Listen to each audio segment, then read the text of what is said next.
Okay, this is going to be so good. So many takeaways.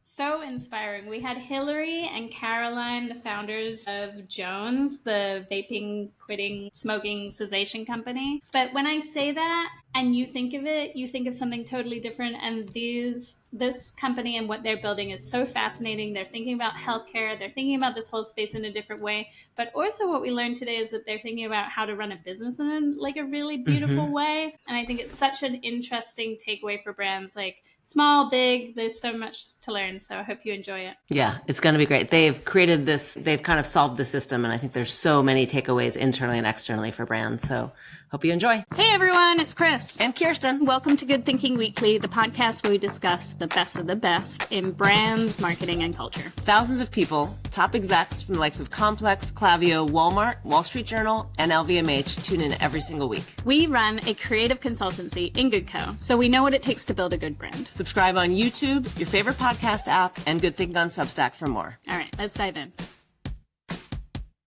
All right, here we go. Welcome to Good Thinking. Welcome, Hilary and Caroline of Jones. Would you like to introduce yourself and tell us who you are before we kind of let everybody in on why we think you're amazing? Yeah, so excited.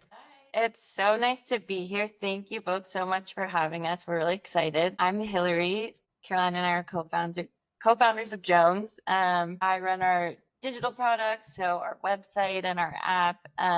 I guess maybe we should say what Jones does. We help people quit vaping, smoking, and other forms of nicotine through our FDA-approved nicotine mints and behavioral support in our app and community. And I'll pass it over to Caroline. Hello, we're super excited to be here. I'm the other co-founder of Jones. I run brand and physical products. So that's a little bit about how we kind of divide things up.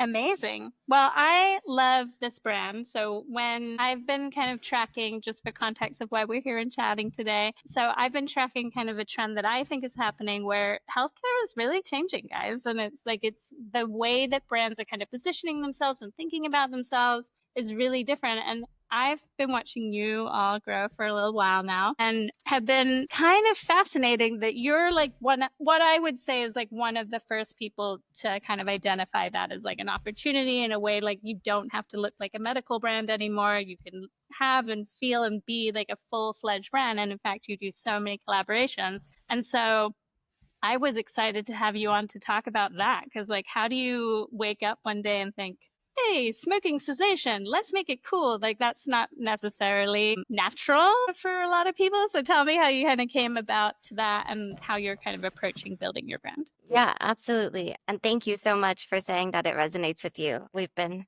really hoping that the brand would strike a chord with people. And so I'm so glad it has. The way that we got to this space was really because Hilary and I were both nicotine users. We are both really, really addicted to vaping. I'll let her talk a little bit about her story, but I think how I came to it was actually through my mom, who's a physician. And so you brought up how much healthcare is changing.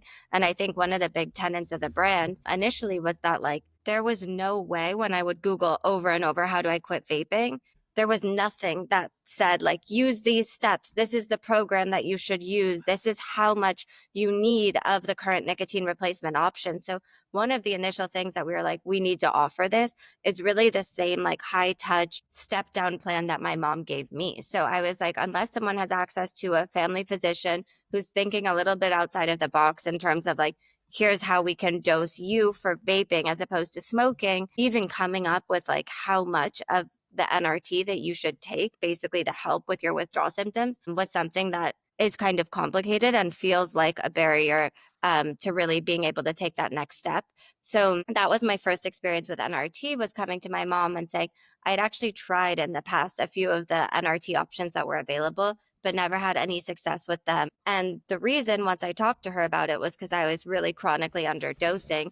She sat me down and figured out how much I was vaping, and it was about the equivalent of 40 cigarettes a day. Wow. Yeah. Wow.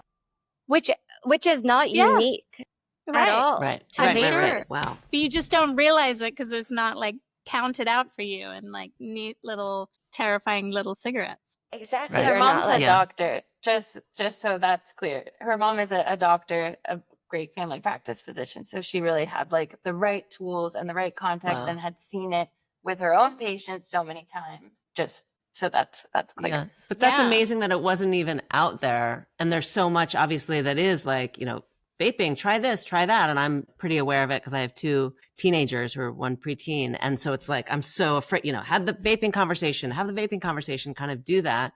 But knowing that there's such an alternative and that there wasn't even a way for you to Google it is crazy to me. I mean, this was a few years ago, so I think things have already changed and there's starting to be more resources. But we both got very addicted in a time when we actually saw it as like much less dangerous than cigarettes because we're like, oh, Juul just came out. It's an alternative to help people quit smoking. So it can't be that bad for you. And that was before we realized there was like no regulation in the industry. And they had just come up with something that they were like, we hope this is better for people, but there are no longitudinal studies. So we're glad that now already the conversations are starting to happen with young people about like, how do we prevent this? And that it is so addictive. So I think that was really kind of the first step of the Jones journey. And then the other big piece of like, how do we update this category is really around look and feel, because what existed felt so clinical and so embarrassing that it was just a really big shock that like you're making a healthier decision.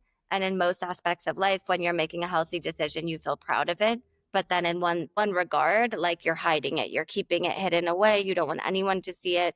You're out at a bar and you're like looking for your little pills and it looks like you have some sort of problem. So we're like, this is just so obvious. There's no information. There's no education around this stuff. And the actual process of taking it is so embarrassing. So that was kind of what we were looking to tackle. Yeah, that's amazing. So do you feel like that happened, like being a category challenger, was that kind of like from the get-go, like you were like, this is where we're doing it, we're only doing it this way, like this is what needs to happen? Is that how your brains work already, like foundationally? I mean, that was not immediate. I think what really started the conversation is we've been friends since we were 8 years old. So we've known each other forever. And I actually started helping Hilary, and this is a good segue, Hills, for you to tell a bit about your story, her quit. And that's kind of where the conversation started taking place. Yeah. I mean, Caroline walked through that, like her mom sort of sat her down and was like, let's figure out how much you're vaping. And then I had tried quitting cold turkey a bunch of times. It didn't stick. So I saw that Caroline had quit,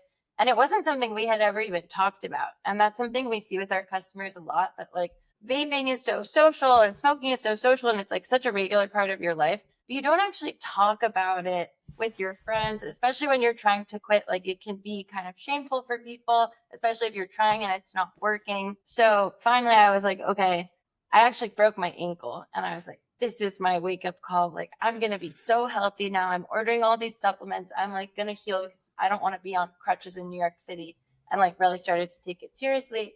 So Caroline introduced me to nicotine replacement therapy, and the legacy brand is Nicorette. So like my grandma chews Nicorette. My uncle, who's like chain smoking in Virginia, chews Nicorette sometimes. So I'm like, I don't want to like use this brand doesn't resonate with me. Like this is so embarrassing, like what Caroline already touched on. So from there, like talking through it together, her introducing me to the products, and then both of us just being like, why are these so outdated? Like, why are we using the same products to quit that my grandma used to quit smoking?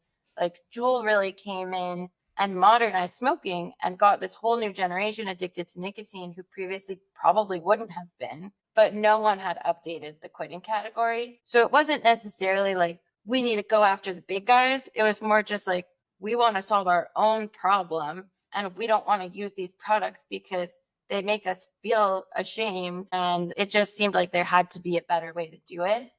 And I think the other piece is that like through helping each other, we realized that like it's really valuable to have some accountability and community and support. And so like, even though the nicotine replacement therapy products work, none of them came with any sense of community or tracking or like, here's the right plan for you. And because we had that, we were like, how do we sort of take the process that we had done for each other and what we had learned from Caroline's mom and make that information more accessible to other people who are going through the same thing.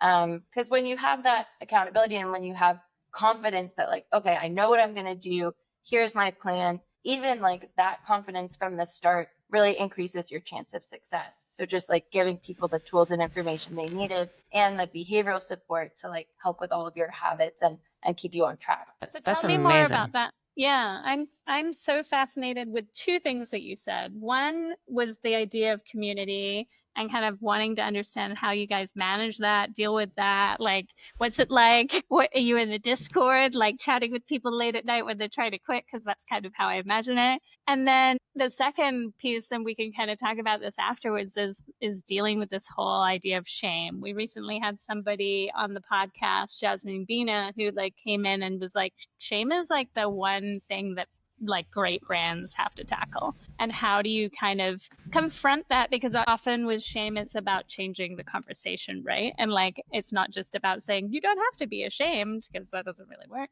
So I'd love to talk about those two topics if we can. Of course. Those are two topics that we think about a lot and love to talk about. So definitely excited to get into it. And on the community front, community has just been such a huge part of our strategy from the beginning because of what I mentioned earlier, that like smoking and vaping are so social. It's like you step outside the bar, there's the little group of people smoking cigarettes. Like you feel like you're part of this sort of in group.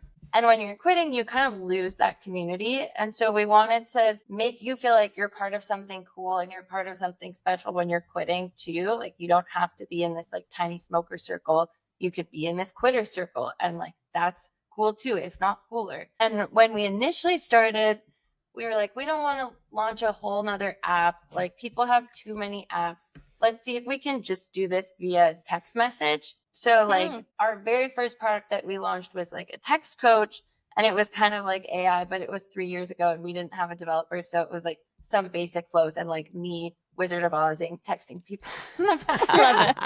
That's how all great brands are built, by the way. Somebody Wizard of Ozing something. That is how greatness happens. Yeah. So we had like 50 people in our like alpha text program, and they're asking all these questions, but it became clear pretty quickly that like just providing like the information and the support wasn't enough. Like people wanted to meet other quitters and like learn from other people who are going through the same thing. So we decided that like we actually wanted to build an app with a social element and like tie that together with our in-person community and with like semi-regular community meetings. So we have these like monthly quitter circles where either in person or online, we like bring people together, kind of take some inspiration from AA, but make like chic AA for quitting nicotine. And then we built out our app with like all of the quit plan and tracking features that we had initially wanted, but then bringing in this social element where we have like a whole community board and people share a lot. What we had noticed was that when we started posting on Instagram or TikTok, we'd get flooded with comments of people being like, I'm 1 week vape free and I've been using Jolly Ranchers, and other people being, I'm 30 days, I'm 20 days. And it just was so obvious that people wanted to share because there wasn't any other sort of group or channel in their life where they could come to and have this community and learn from each other. So it's kind of all of that that led us to be like, the app needs to be social. But then we want it to be even bigger than the app. So like tied into our entire social media strategy and our event strategy and hosting these like quitter circles to sort of bring people together. And so what does a chic AA meetup look like? Are we at a dinner? Like, tell me more about chic AA for quitting, because I think that sounds amazing. We've done a couple different ones. Our first one was like flower arranging. So we partnered with this store in Brooklyn, had people come like arrange bouquets and then sit down in the back, kind of like kumbaya, cross-legged in a circle in the back of the store, and just share like your experience with nicotine and where you're at in your quitting journey and like where you want to be. And then we've done similar ones, like we did a yoga class, a puppy yoga class, so like puppies running around. What's And better that than was like, it was so fun. And that was kind of like, we just want something fun that'll like be a little dopamine boost. Like when you're quitting, you're like just kind of tired and grumpy, and we were like, let's do something really fun. But then same thing afterwards, sit around and talk about, that one was focused on coping mechanisms. So like, how do you deal with stress? Like, how do you cope with people around you vaping, and just talking through like what are healthier coping mechanisms? Because it's so common to turn to nicotine, like when you're vaping or smoking, like every time you're stressed, you vape. Every time you get in some sort of like relationship I don't like argument, like that's the first thing you do, or work stress, whatever it is. So coming up with healthier coping mechanisms was another good topic. And then just for the monthly quitter circles, we kind of just get people together to like share their journey, how it's going. And we actually had like after one of the recent monthly quitter circles, a group sort of spun off and made this whole WhatsApp chat. And it's still been running for months now. Like this really Love just that. like supportive, friendly, mostly women in this like cute WhatsApp group, just like checking in on each other, sending photos of trips. Like I think people just really want to connect and not feel so alone, especially when you're doing something as hard as quitting nicotine. I mean, you guys have really unlocked, I think, what's needed in a lot of industries, a lot of kind of the taboo industries. I think the insight as far as really understanding that you should be proud of something like quitting, but you were so kind of ashamed because of whatever it was that you had to bust out, you know, the mints and et cetera. I think that's such an insight. And then I think the community, it's like this equation of like being proud of something which you know, designed with your brand, and then really creating the community and the support system. It's like, that's the anti-shame. And you guys have kind of figured that out, which I think is fascinating for other industries, for other brands to be able to really use kind of that model. And you've explained how you kind of came through your journey. What kind of brought you guys the skills, the team to be like, oh, well, this makes sense to do it this way. We want to push the brand to be able to do this way. Of course, it's community. And even as you're describing community, Hilary, it's so thoughtful in, oh, this was for this particular issue. This is for this particular industry. How did you guys crack all this? Yeah. Well, I think you guys have both been touching on shame, and I think it's such an important piece of all of this, which is like how we really thought about brand building at the core was like, how do you be like leading through authenticity? I think was like the most important part of our brand building, and leading through community. And I think the way that you start building community is through really sharing personal stories. And I think that was something Hilary and I leaned into. So like something I felt a lot of shame around was one of the big reasons I didn't want to quit vaping was because I was worried I'd gain weight. And I found that to be so embarrassing that I was like potentially killing myself because I didn't want to gain weight, and that I knew it was an appetite suppressant. And so one of the first blogs that both of us shared, like our full quitting story, and one of the first blogs that I wrote about my personal story was like up at night Googling like, how do I quit vaping without gaining weight? And the fact that like that was so embarrassing to share that publicly, just because it felt so vain, and it felt like how stupid that this would be worth 5 pounds dying of lung cancer. And the fact that like that was really a hang up for me was something that I was like very nervous to share, and something that I found has actually been a point that's really resonated with a lot of community members. Like we hear it time and time again that people are like, actually one of the reasons I didn't want to quit vaping was this fear of weight gain. And so knowing that you're not alone in that thought, and knowing that you're not alone in that like hesitation to quit because of something that you might think of as like, this is like a hang up over something that's totally nonsense, and really like so focused on vanity is something that I think really we took to heart, and something that like was helpful in us building was like, okay, we have to share the pieces of this story that we feel ashamed of, because that's going to help other community members really feel comfortable sharing too. Right. So Beautiful. you took one shame and then you unlocked the shame and you found another shame underneath it. Like Exactly. It's just you're going through layers of it. Yeah. Oh, man. So tell me, so I've been spending, you know, a fair amount of time following you guys for a couple of years now.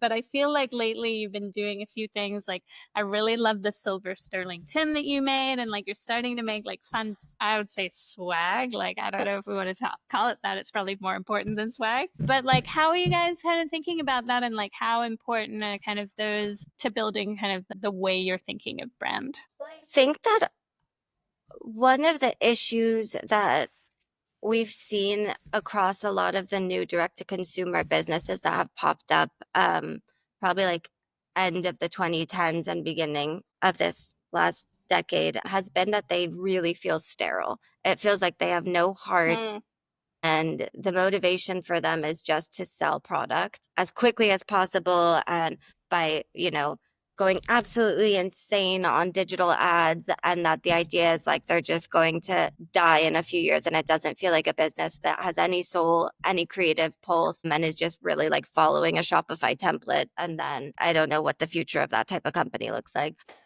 Me neither. It's like, yeah. And I think the way that we've thought about Jones is like to build something that really has staying power and to build something that's truly unique. You have to tap into people who are really creatives, who are pushing the envelope in their own respective fields. So like bringing them into the fold and thinking, how can we work with jewelry designers who are already really focused on creating beautiful functional objects and bring them into this where we're building functional objects for your everyday life. And we want people to feel really excited by your tin because that's on you at all times. So let's like partner with someone who's really doing an unbelievable job in their craft and bring them in to help make something exciting for us. And continuing to partner with people who I think are doing exciting and innovating things in their own fields and really making them a part of the company is something that we've really like cared a lot about since the beginning. I love that. Yeah, because I mean, you could easily have gone and got that box made, like made 1,000 of these cheap little boxes with your logo on it, and like called it a day, and that would have been so sad and a very different brand experience. So I think that's really.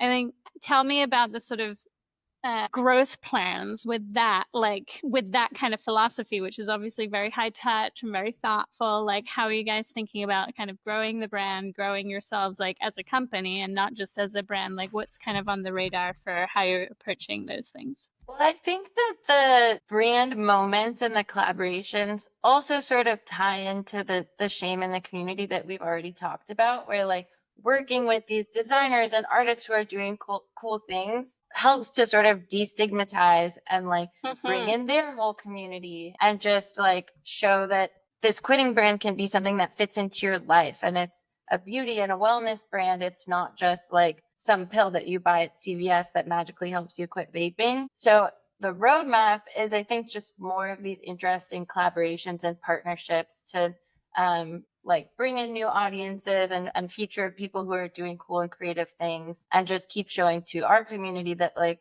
this brand is here to like fit into the rest of your aesthetic. And like you can, when you are quitting, it's like phone, keys, wallet, Jones. Like you're carrying it with you all the time. So like, how can we show up in a way that like you want to carry this with you and work with brands that you already like to use and that already feel like a representation of sort of how you want to show up in the world.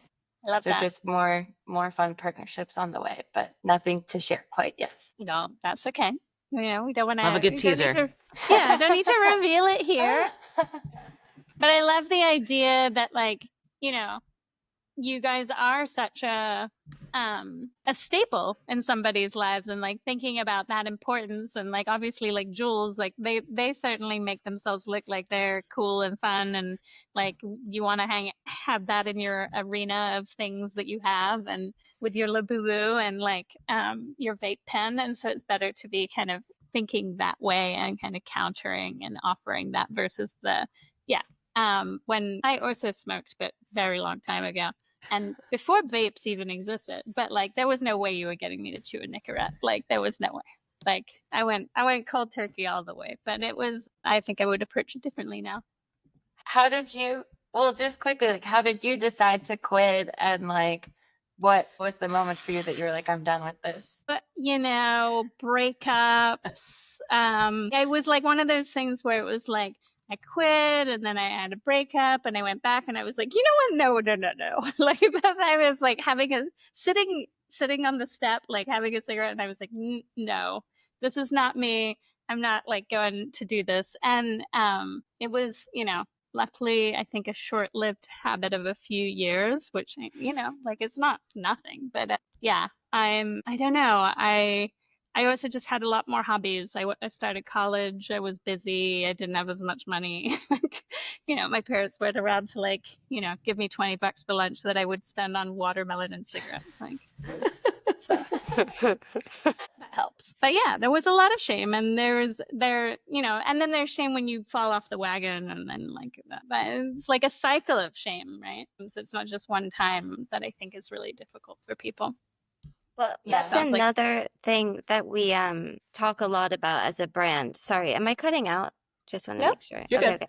okay. Something that we want to really normalize is this idea that most people, it takes them 8 to 10 quit attempts to quit for good. And I think that's not something that a lot of people know. And so they anticipate that their first quit attempt is going to be what sticks forever. And there's this like real shame and feeling like, oh, I wasn't able to like just like willpower through this horrible period of irritability and withdrawal. And so not only do our products help make that easier, but I also think we set people up with more realistic expectations in terms of like what quitting can be. Also really depends on what your goals are.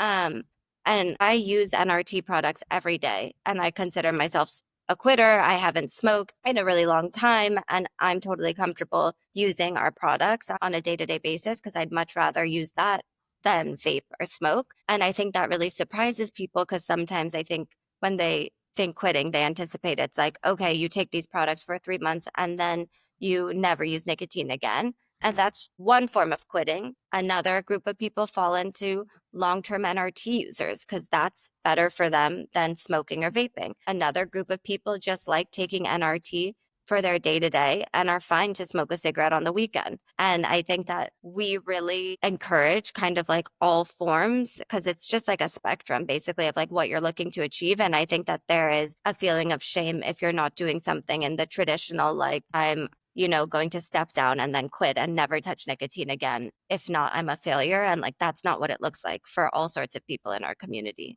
us included. Yeah.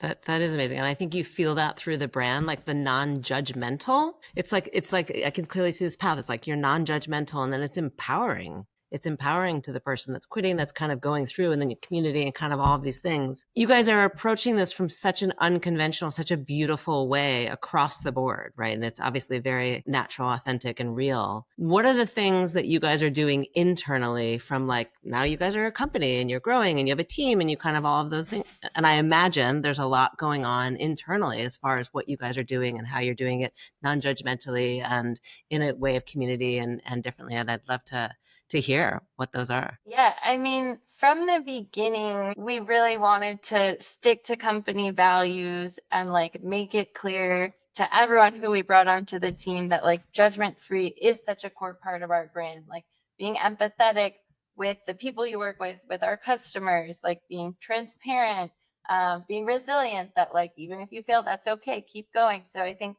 a lot of the tenets of our brand that are public facing to our customers and our community are also the tenets that we use internally and how we hire people and how we work together. So I think like we have been pretty intentional about it. And from the start, it's just been like, this is who we are. And this is authentically like how we want to work and engage with each other and engage with our customers. So just kind of like building from that place of like, well, what did we want when we were quitting and how can we bring that to other people? Like, what's the workplace that we want to show up to? How can we create the values and the structures that like make that real for our employees and our team too? So I think it's just like coming from a place of empathy and just like trying to bring to life what we would want for ourselves. That's great. Yeah. If you have any examples, like I'd love to know, like, what does a Monday meeting look like? Or what is a, like, because we kind of set up our companies similarly. And I think you can really feel that. And like, are there any examples you can think of? Because I want to share with people, you guys are clearly creating something that's really beautiful. What are are there other examples or takeaways inspired by what you guys have created internally? Yeah. I mean, for our company values, like I touched on them a little bit, but it's empathy, transparency, play as a team, and resilience. So like that's just core to everything we do. And then some ways that it shows up in like how we work. It used to be every other week, but now that we're growing, we switch it to a monthly all hands where we start with like a fun icebreaker or team trivia or just like something to spend some time and get to know each other. And then we have like a team roundtable where one person from each team shares a little bit about what's going on and any wins and like if they need any help from anyone else on the team. And then at the end of that, we always do kudos, which I think is like such a sweet and just like rewarding tradition where then at the end of every all hands, everyone can speak up and say like if they have kudos for another team member, just calling out like where someone has gone above and beyond and what they're grateful for and who's been doing a really great job. And oftentimes it ends up being like everyone just has kudos for everyone because it's such a small team and everyone is stepping up for like, I try to limit it to a few, but then I'm like, oh, but so and so also did so many good things. So I think just like being really open about like our gratitude for each other and building that into our team processes and structures so that like you have this time to reflect and just like share and have like a little happy tradition once a month. Anything to add, Kara? I was going to say, yeah, building gratitude into our meetings, I think has been something that has really been fruitful in terms of team building, just because I think there's such a culture of people calling each other out for great work that they're doing. And I think it makes people really motivated to show up for their teammates in a way that I'm really inspired by. And one of the other like gratitude things that we've done before that's so cute is like after an all hands this was when our team was a little smaller, when there was probably 8 people on it. It was like message each person on the team and say one thing that you're grateful that they've helped you with, or one thing that you're grateful to them for. Like it can be broader than just like work related. And the messages that we all received were like so moving that everyone was like, let's do this all the time. It's just so nice. And I think a lot of teams that are moving quickly forget how important it is to call out wins and to really recognize each other for your contribution. So I think that's been one aspect of team building that I've been really proud of.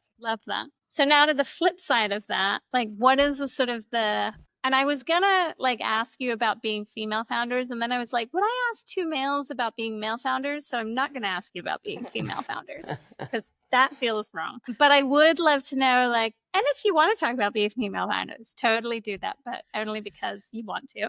But like, what are the biggest challenges? Obviously, growing a direct-to-consumer brand is really tough. You know, just making anything in the world come to life is really hard. What are the sort of the biggest challenges? And then what's one that you overcame in an interesting way that you feel like other brands and other people we have a lot of like CMOs and a lot of creatives and like, you know, a whole group of people who are just kind of basically like, help me. So anything you want to add on that would be great. I can start, and I don't know, I guess I'll preface this by saying, I don't know how helpful this will be. I bet it'll be very helpful. I hope it will give too. somebody Me too. something. I think one of the first pieces of advice that we got in an accelerator program that we did together, this will be helpful. The second part might not be that helpful, was get out of the building. So the second you have an idea or a hypothesis that you really need to start talking to people and framing questions, not in a hypothetical sense of like, would you buy something that costs $70 that helps people quit smoking? And instead ask them like, what was the amount of money you spent last month vaping? How much did you spend on cigarettes? Like really anchor these things in behaviors that people have already taken so that you can get answers that are based in fact as opposed to what people say they would do. Because if you go to your mom and say, what do you think about this creative idea? She'll probably say, amazing, go for it. And that's very different than asking someone like, what did you spend on sweaters last month? And getting a real understanding of like what people are spending, why they bought it, what was the impetus, you know, all of those types of questions. Like, what made you finally decide to purchase it? How many times did you check the website beforehand? Like those types of questions based in fact are just a lot more valuable to building a company. And Hilary and I did like hundreds of them, and we continue to do customer interviews every single week. Yesterday. Yeah. Amazing. So that's number 1. Number 2, and this is the one that I'm like, I hope there will be some utility here, is finding a partner to start something with. I think is so, it was so instrumental for us. And I think it just moves things along, and finding someone who has a totally different skill set from you is like invaluable. I think that Hilary and I have done such an amazing job working together because it's so clear who owns what and what skills she adds versus what skills I add to the project. Like I'm sometimes like kind of in the clouds, big picture thinking, having ideas that are like kind of nuts.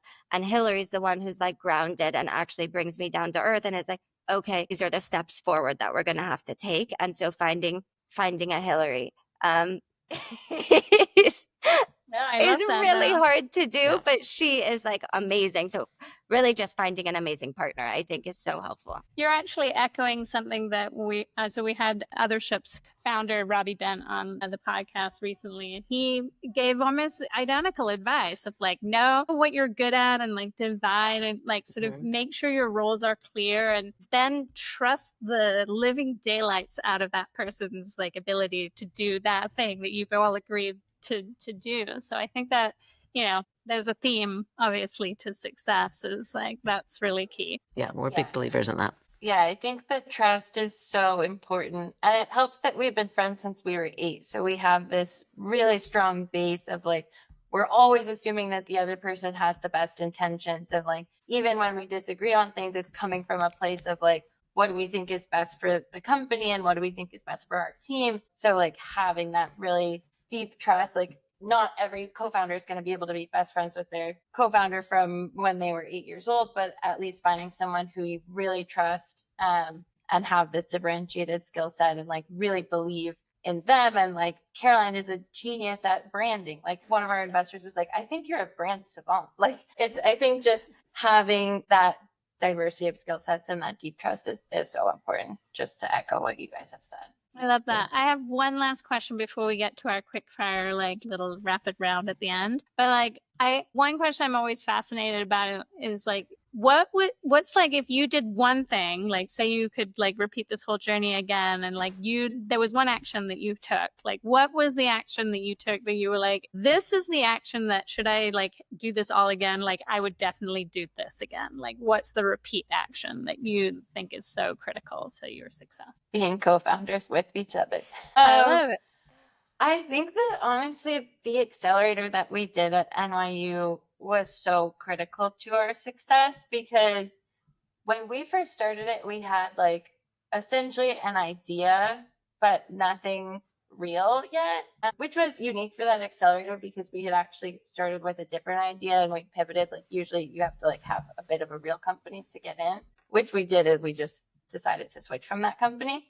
But I think like having that structured 8 weeks of like, I had to quit my job, which I wouldn't have done if not for the accelerator, and like taking that step of like quitting this like safety net full-time tech job and diving in and really spending a whole summer only working on this, doing hundreds of customer interviews and just sort of like committing to it, I think is the big thing. Like if we hadn't done the accelerator, it probably would have worked on it part-time for like more months or maybe a year. And then who knows, like if you're not so invested, like it's hard to say if we'd be able to accomplish what we did. So for me, I think that was like such a critical moment that allowed us to just go all in. And then once you're all in, you're like, well, we have to make this work because we just like really committed to it. Love that. All right. A little quick fire. Okay, ready? All right, Kirsten, you take the questions away. I always All feel right. like you do such a good job.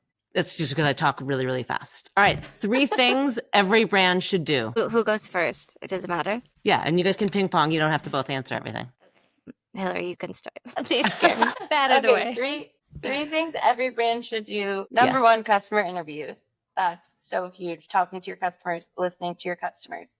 I think number 2, for us, like launching our social media and our community, even before we had products, like, and using your social media as a tool to like create conversation. So like building a community and like creating interesting conversation even before you have products. And number 3, I honestly think that like kudos and gratitude to your team just like really keeps people motivated and makes it fun to come to work. Because like, why are you doing this if you're not actually enjoying it along the way? Love that. Amen. Can I All add right. something? Is Please. this messing with the format? I will just I add mean, that format. we have a lot of fun at work.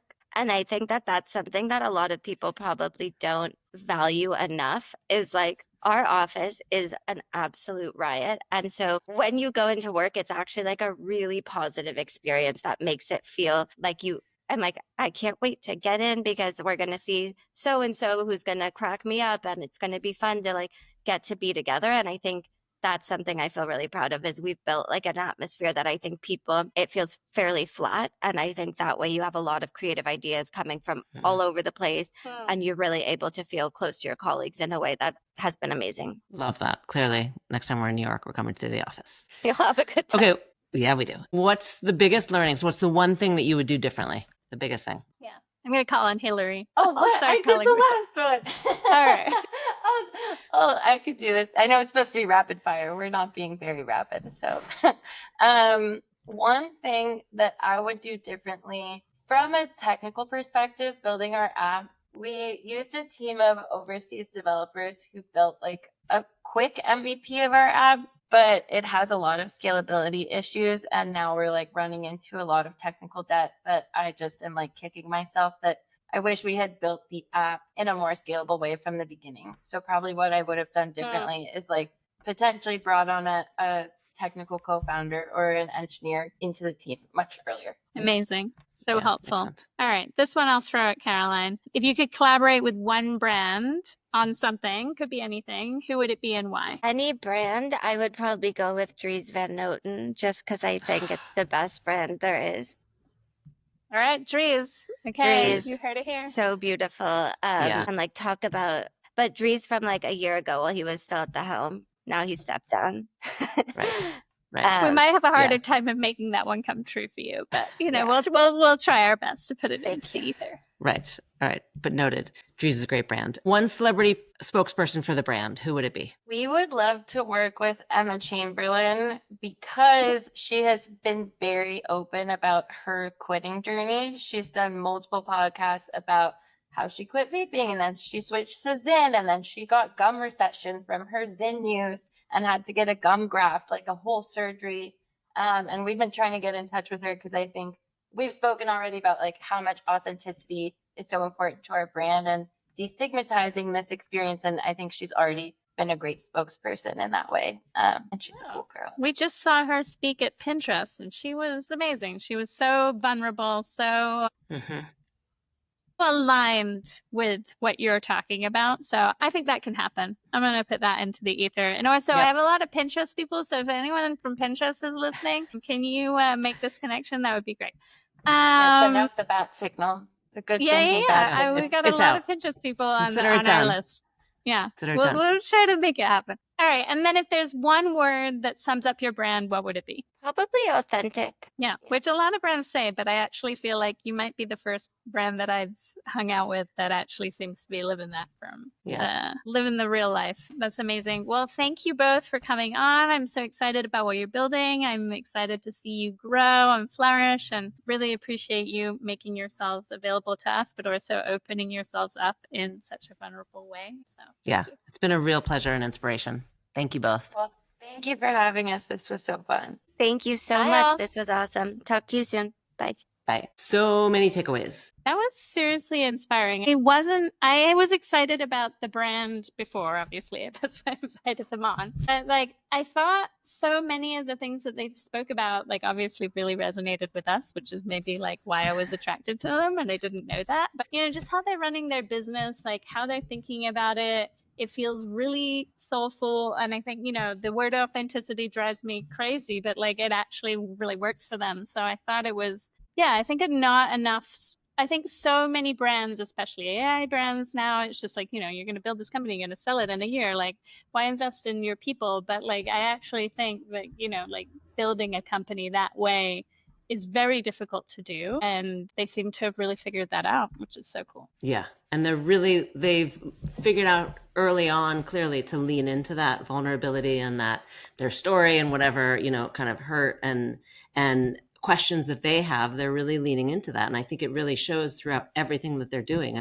I think they've really figured out the formula that so many brands in kind of, you know, the whisper, the taboo areas can really take, of realizing that you should be proud of quitting. You should be proud of this moment, and you're reaching in your purse or whatever it is for mints or whatever you need that are something that you're not necessarily proud of. And so for them to change that, and for them, next step, for them to really realize like community is so important. To me, it's like being proud and something that you feel good about. And then plus community is like the anti-shame formula. Yeah.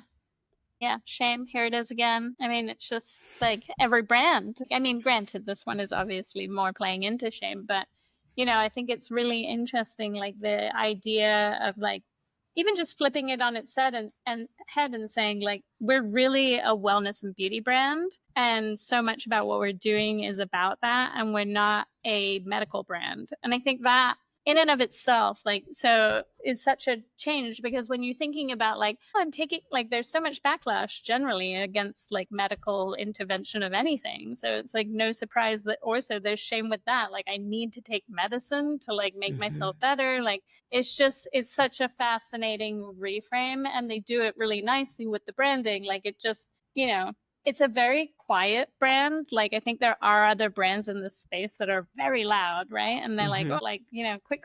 And that's great too. Like, there's an audience for that. But I think there's really an audience for people that are like, I want beautiful things in my life. And like, and I'm doing a beautiful thing for myself. And like, they're creating that. And I thought it was fascinating too, that they were talking about seeing themselves and realizing that they're kind of like the equivalent of your keys. Like, so interesting. Like, right. Like you grab your phone, you grab your wallet, you grab your Jones, and that's, seeing in that mind. That's exactly one of the things that I think we saw throughout. They weren't saying like, okay, well, this is our business plan to do this, and we're going to think about the consumer in this way. And they started this brand because of their own experience. And you can see that going completely through. And they do such a beautiful job of really understanding what their customer needs and wants through their own experience. And I think that's really like to be able to kind of toe that line and see that they do that so beautiful. And then kind of seeing them have those tenets internally, the no judgment, the make it fun, really leaning into gratitude. Yeah, I don't know how many medical brands are leaning into gratitude like on a daily basis. And like how, like, just those reframes, like those inspire you to, like, one of the reasons I like them for a brand, and like the takeaway that I have is that like when you have that kind of clarity of like these are our values, but also this is like kind of like how we see ourselves, like we're the equivalent of your keys, and like we want to be something beautiful that you're carrying around every day and something you're proud of. Make very different decisions as a brand when you come at it from that perspective. And it makes it so much easier to figure out what decisions to make, right? Like that's how you position yourself really effectively. Whereas if you're like, we're reframing of an old medical brand, then that like it makes it much, much harder for you to do things in an interesting way, right? Like you just don't know what to do as a brand when you're coming at it from that perspective. Right. And that it feels like a real true founder brand that's founder led and for all of the right reasons. And they're bringing that again, internally and externally. You see that from a brand standpoint. And as they were describing, and I really do want to go to their offices, it sounds like you feel that from their internal team standpoint. And I think there's a lot of takeaways for all kinds of brands. Yeah. I mean, it sounds like you'd fit right in. Like, yeah, I'm there. I'm ready. Like hanging out the Jones office every day. I'll never get you out of there. Totally. Yeah, no, but I really, I think the vulnerability and like just figuring that out. And I'm excited to see kind of how I think there's lots of interesting ways that in the world right now that they could kind of expand that vulnerable sharing. And yeah, it's an exciting time to kind of be building that brand for them. I'm excited to see what they do. Yeah. And I loved also what they talked about as far as a partnership standpoint. And, they've been friends since they were 8th grade or 8 years old. And you don't always find that, but I think obviously how complementary they are of each other. And then what I took away even more so was their assumption that the other person has their best intention. Like, I think you can move so fast in a company, as we know, and you can get so much done. You can do if you just have that assumption. Yeah. I mean, like I'm the first person, like when I send a Slack, I'm like, just fire it off. I'm like, no, hello, like nothing, right? And like, some people like really get offended when they first meet me. They're like, hello, like, hey, good morning, and I'm like, oh, no. Like, I'm like, have the best assumption that I'm like, I've already said that in my head, like, but it's hard, and I think that having that understanding with founders, I think is really smart, but also as leadership teams. Like I think we've seen so many leadership teams at brands get lost in not really trusting one another. We joke sometimes that we come in as therapists, but like we've had to do like trust build, like brand building disguised as trust, like trust building disguised as brand building.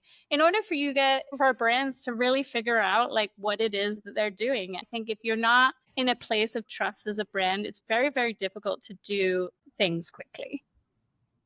And nowadays, like you really kind of have to move quickly. So you have to move everything that brands can do in order to build trust with their customer too, which is also something I wrote about in the newsletter recently. But like, I think trust is going to be a huge, huge thing, like huge, huge conversation. Yeah, I think that's so true. And the last thing that I took away from that conversation, which is really impactful, was they talked, of course, about talking to the customer. But I love how they framed it in talking to the customer. Like we've heard, like, again, I think Julia always comes up for both of us, but they talked about it in a way that isn't leading the witness. That is really about, no, tell me what you've actually done, which I think is how not a lot of research is done, versus like, oh, if I give you this hypothetical tin and it looks cool, would you buy it and put them in your mouth 4 times a day? Right. Like, would you like this name? And it's like, this name has no context. This is my big soapbox about naming. Right. But like, it's like, would you like this name?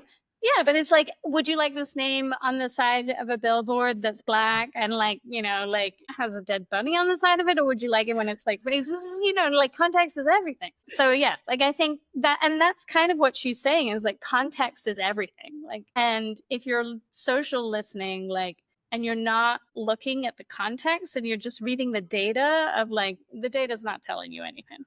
Like, nothing in it. Yeah, thought that was fascinating. So listen, but listen with awareness and context. Yeah, and I thought that was a really actionable tip, actually. Like, like there's a lot in there. Yeah, that those guys were NYU great. thing sounds great. It was amazing. So if you liked this episode and you thought it was interesting, or just if you know Emma Chamberlain, because that obviously seems to be something that we want to have.